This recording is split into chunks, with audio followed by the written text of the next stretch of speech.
Google ಪೇಯಿಂದ ಇಲ್ಲ ಫೋನ್ಪೇಯಿಂದ UPIಯಿಂದ ನೀವು money transfer ಮಾಡಿರ್ತೀರ, ಇಲ್ಲ ಯಾರಿಗಾದ್ರೂ ದುಡ್ಡು ಹಾಕಬೇಕಾಗುತ್ತೆ, ಅದು ಮಿಸ್ ಆಗಿ ಬೇರೆ ನಂಬರ್ಗೆ ಯಾರಿಗೋ ಹೋಗಿರುತ್ತೆ. ಆ ದುಡ್ಡನ್ನ ಯಾವ ರೀತಿ ರಿವರ್ಸ್ ತೊಗೊಳೋದು ಅನ್ನೋದನ್ನ ಈ ವಿಡಿಯೋದಲ್ಲಿ ತಿಳಿಸ್ಕೊಡ್ತೀನಿ. ನೋಡ್ತಾ ಇರ್ಬೋದು, NPCI ಅಂತ ಅಂದ್ಬಿಟ್ಟು ವೆಬ್ಸೈಟು. ಈ ಲಿಂಕ್ನ ನಾನು ಡಿಸ್ಕ್ರಿಪ್ಷನಲ್ಲಿ ಕೊಟ್ಟಿದ್ದೀನಿ, ಹೋಗಿ ಚೆಕ್ ಮಾಡಿ.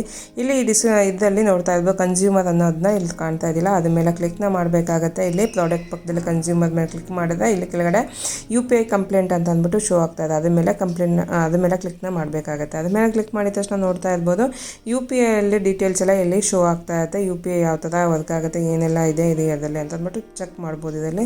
ಅದಾದಮೇಲೆ ಕೆಳಗಡೆ ಬಂದ ಇಲ್ಲಿ ಕಂಪ್ಲೇಂಟ್ ಅಂತ ನೋಡ್ತಾ ಇರ್ಬೋದು. ಕಂಪ್ಲೇಂಟ್ ಅಂತ ತೋರಿಸ್ತಾ ಇದೆ. ಕೆಳಗಡೆ ಟ್ರಾನ್ಸಾಕ್ಷನ್ ಮತ್ತು ನಾನ್ ಟ್ರಾನ್ಸಾಕ್ಷನ್ ಅಂತ ಅಂದ್ಬಿಟ್ಟು ಎರಡು ತೋರಿಸ್ತಾ ಇದೆ. ಫಸ್ಟ್ ನಾನು ಇಲ್ಲಿ ಸೆಲೆಕ್ಟ್ ಮಾಡ್ಕೊತಾ ಇದ್ದೆ ಟ್ರಾನ್ಸಾಕ್ಷನ್ ಮಾಡಿರೋದ್ರಿಂದ ಟ್ರಾನ್ಸಾಕ್ಷನ್ ಆಗಿದೆ ನಂದು. ಇಲ್ಲಿ ಅದನ್ನು ಸೆಲೆಕ್ಟ್ ಮಾಡಾದ್ಮೇಲೆ ಇಲ್ಲಿ ಫಾರಮ್ ಓಪನ್ ಆಗುತ್ತೆ. ಈ ಫಾರಮಲ್ಲಿ ಫಸ್ಟು ನೇಚರ್ ಆಫ್ ಟ್ರಾನ್ಸಾಕ್ಷನ್ ಅಂತ ಕೇಳ್ತಾರೆ. ಇಲ್ಲಿ ಪರ್ಸನ್ ಟು ಪರ್ಸನ್ ಇಲ್ಲ ಪರ್ಸನ್ ಟು ಮರ್ಚೆಂಟ್ ಅನ್ನೋದನ್ನ ಸೆಲೆಕ್ಟ್ನ ಮಾಡ್ಕೋಬೇಕಾಗತ್ತೆ. ನಾನು ಸೆಲೆಕ್ಟ್ ಮಾಡ್ಕೊಂಡೆ ಪರ್ಸನ್ ಟು ಪರ್ಸನ್ನ ಸೆಲೆಕ್ಟ್ ಮಾಡ್ಕೊಂಡೆ. ಇದು ವೆರಿ ಇಂಪಾರ್ಟೆಂಟ್ ಆಗಿರುತ್ತೆ, ಇದು ಸೆಲೆಕ್ಟ್ ಮಾಡ್ಕೋಬೇಕಾಗುತ್ತೆ. ಅದಾದಮೇಲೆ ಇಶ್ಯೂ ಸೆಲೆಕ್ಟ್ ಮಾಡ್ಕೋಬೇಕು. ಇದರಲ್ಲಿ ಕ್ಲಿಕ್ ಮಾಡಿದ ತಕ್ಷಣ ತುಂಬ ಆಪ್ಷನ್ಸ್ ತೋರಿಸ್ತಾ ಇದೆ. ಅದರಲ್ಲಿ ಯಾವುದು ನಿಮ್ಮದು ಯಾವ ಥರ ನೀವು ಟ್ರಾನ್ಸ್ಫರ್ ಮಾಡಿದ್ರಿ ಅನ್ನೋದನ್ನ ಇಲ್ಲಿ ಸೆಲೆಕ್ಟ್ನ ಮಾಡ್ಕೋಬೇಕಾಗುತ್ತೆ.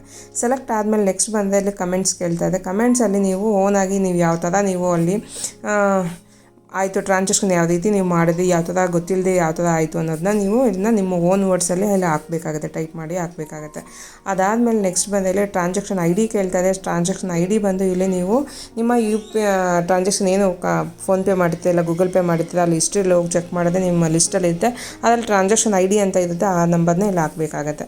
ಅದಾದಮೇಲೆ ನೆಕ್ಸ್ಟ್ ಇಲ್ಲಿ ಬ್ಯಾಂಕ್ನ ಸೆಲೆಕ್ಟ್ ಕೇಳ್ತಾ ಇದೆ. ನೀವು ಯಾವ ಬ್ಯಾಂಕಿಂದ ಹಾಕಿದ್ರಿ ಅನ್ನೋದನ್ನ ಹಾಕ್ಕೋಬೇಕಾಗುತ್ತೆ. ಯಾವ ಬ್ಯಾಂಕಿಗೆ ಹಾಕಿದ್ರಿ ಅಂತ ಅಲ್ಲ, ನಿಮ್ಮ ಬ್ಯಾಂಕ್ ಯಾವುದು ಅನ್ನೋದನ್ನ ಇಲ್ಲಿ ಸೆಲೆಕ್ಟ್ನ ಮಾಡ್ಕೋಬೇಕಾಗುತ್ತೆ. ಅದಾದಮೇಲೆ ನೆಕ್ಸ್ಟ್ ನೀವು ಎಷ್ಟು ಅಮೌಂಟನ್ನ ಹಾಕಿದ್ರೆ ಅವರಿಗೆ ಅನ್ನೋದನ್ನ ಕೇಳ್ತಾ ಇದೆ. ಅಮೌಂಟ್ ಎಷ್ಟು ಅನ್ನೋದನ್ನ ಹಾಕ್ಕೋಬೇಕಾಗತ್ತೆ.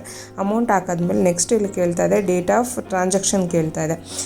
ಯಾವ ಡೇಟಿಗೆ ನೀವು ಅವ್ರಿಗೆ ಟ್ರಾನ್ಸಾಕ್ಷನ್ ಮಾಡಿದ್ರಿ, ಯಾವ ಡೇಟಿಗೆ ನೀವು ಅಮೌಂಟ್ನ ಹಾಕಿದ್ರಿ ಅನ್ನೋದನ್ನ ಇಲ್ಲಿ ಮೆನ್ಷನ್ನ ಮಾಡಬೇಕಾಗುತ್ತೆ, ಸೆಲೆಕ್ಟ್ ಮಾಡ್ಕೋಬೇಕಾಗುತ್ತೆ. ಅದಾದಮೇಲೆ ನಿಮ್ಮ ಇಮೇಲ್ ID ಏನಿರುತ್ತೋ ಈ ಇಮೇಲ್ IDನ ನೀಟಾಗಿ ಕರೆಕ್ಟಾಗಿ ಹಾಕಬೇಕಾಗುತ್ತೆ. ಯಾಕೆಂದರೆ ಇಮೇಲ್ ID ಮುಖಾಂತರ ನಿಮಗೆ ಮೆಸೇಜ್ನ ಬರುತ್ತೆ. ಎಲ್ಲ ಚೆಕ್ ಮಾಡ್ಕೊಂಡು ಒಂದ್ಸಲಿ ಇಲ್ಲಿ ಸಬ್ಮಿಟ್ನ ಮಾಡಬೇಕಾಗುತ್ತೆ. ಇಲ್ಲಿ ನೋಟಲ್ಲಿ ಕೂಡ ಅದೇ ಕೊಡಲಾಗಿದೆ. ಫಸ್ಟ್ ವೆರಿಫೈ ಮಾಡ್ಕೊಂಡು ಆದಮೇಲೆ ನಿಮ್ಮ ಕಾಂಟ್ಯಾಕ್ಟ್ ಡೀಟೇಲ್ ಪ್ರತಿಯೊಂದು ಕರೆಕ್ಟಾಗಿದೆ ಅಂತ ಚೆಕ್ ಆದಮೇಲೆ ಸಬ್ಮಿಟ್ ಕೊಡಿ ಅಂತ ಅಂದ್ಬಿಟ್ಟು ನಾನು ಕರೆಕ್ಟಾಗಿದೆ ಸಬ್ಮಿಟ್ ಕೊಟ್ಟಿದ್ದೀನಿ. ಇಲ್ಲಿ ನೋಡ್ತಾ ಇರ್ಬೋದು ರಿಕ್ವೆಸ್ಟ್ ಸಬ್ಮಿಟೆಡ್ ಸಕ್ಸಸ್ಫುಲಿ ಅಂತ ಕೂಡ ತೋರಿಸ್ತಾ ಇದೆ. ಇಲ್ಲಿ ನೋಡಿದ್ರೆ ಯಾವ ರೀತಿ ನಿಮ್ಮ ಅಮೌಂಟು ಮೋಸ ಆಗಿರೋದಾಗಲಿ ಇಲ್ಲಾಂದರೆ ಏನಾದರೂ ನೀವು ಮಿಸ್ ಆಗಿ ಇನ್ನೊಬ್ಬರಿಗೆ ಯಾರಿಗೋ ಹಾಕಿರೋದಾಗಲಿ ಅದನ್ನ ಯಾವ ರೀತಿ ತೊಗೊಳೋದು ಹೇಗೆ ಅಂತ ಗೊತ್ತಾಯ್ತಲ್ವಾ, ತಿಳ್ಕೊಂಡ್ರಲ್ವಾ. ಈ ವಿಡಿಯೋ ಯೂಸ್ ಆಗಿದೆ ನಿಮ್ಮ ಸ್ನೇಹಿತರಿಗೆಲ್ಲರಿಗೂ ಶೇರ್ ಮಾಡಿ, ಕಮೆಂಟ್ ಮಾಡಿ ತಿಳಿಸಿ. ಸಿಗೋಣ ಹೊಸ ವಿಡಿಯೋದಲ್ಲಿ.